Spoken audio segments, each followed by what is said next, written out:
The International Workingmen's Association, 1871. Speech by Marx, The London Conference of the International, September, 1871. These are notes taken, in French, from two speeches Marx made at the London Conference.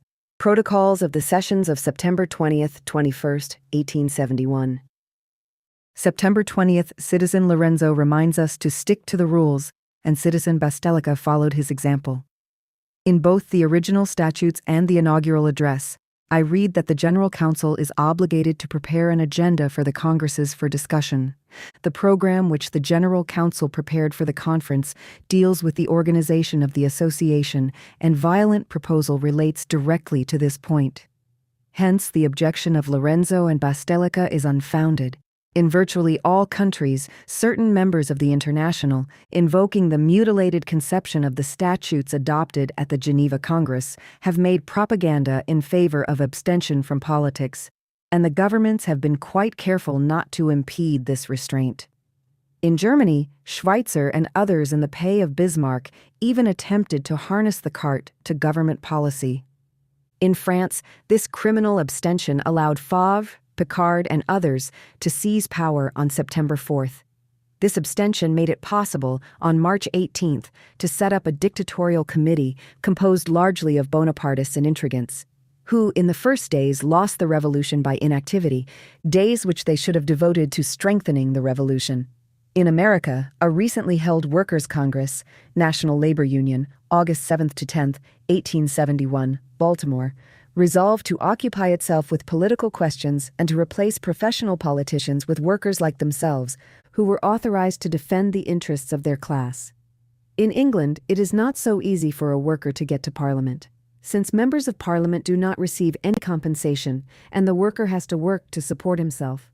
Parliament becomes unattainable for him, and the bourgeoisie knows very well that its stubborn refusal to allow salaries for members of Parliament is a means of preventing the working class from being represented in it. One should never believe that it is of small significance to have workers in Parliament. If one stifles their voices, as in the case of De Potter and Castian, or if one ejects them, as in the case of Manuel, the reprisals and oppressions exercise a deep effect on the people. If, on the other hand, they can speak from the parliamentary tribune, as do Bebel and Liebknecht, the whole world listens to them. In the one case or the other, great publicity is provided for our principles. To give but one example, when during the Franco-Prussian War, which was fought in France, Bebel and Liebknecht undertook to point out the responsibility of the working class in the face of those events, all of Germany was shaken. And even in Munich, the city where revolutions take place only over the price of beet, great demonstrations took place demanding an end to the war. The governments are hostile to us. One must respond to them with all the means at our disposal.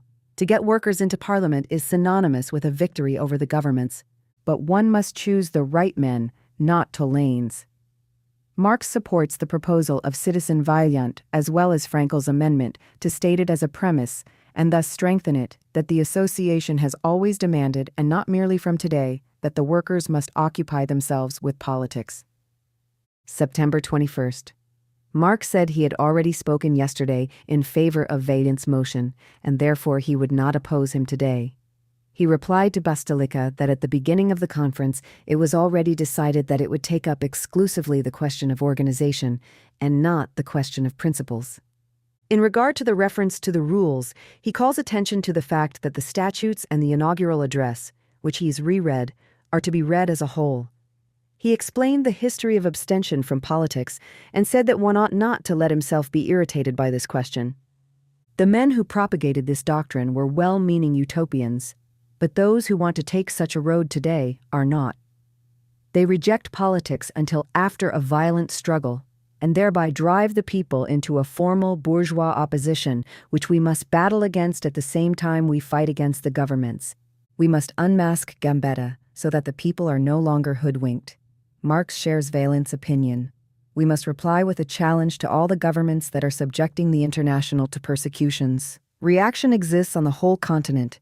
It is general and permanent, even in the United States and England, in one form or another. We must announce to the governments, we know you are the armed power which is directed against the proletarians. We will move against you in peaceful way where it is possible, and with arms if it should become necessary. Marx is of the opinion that Vaillant's proposal requires some changes, and he therefore supports Houthine's motion. Notes 1. This day, French delegate Édouard Vaillant proposed a resolution stressing the inseparability of politics and economics. They are inherently intertwined, so he urged workers to unite political activities. Protonists in the International objected. 2. Note. Houtine proposed Vaillant's motion, the amendments by Serraillier and Frankel be passed to the General Council for further study under the subject the political efficacy of the working class. Houtine's motion passed.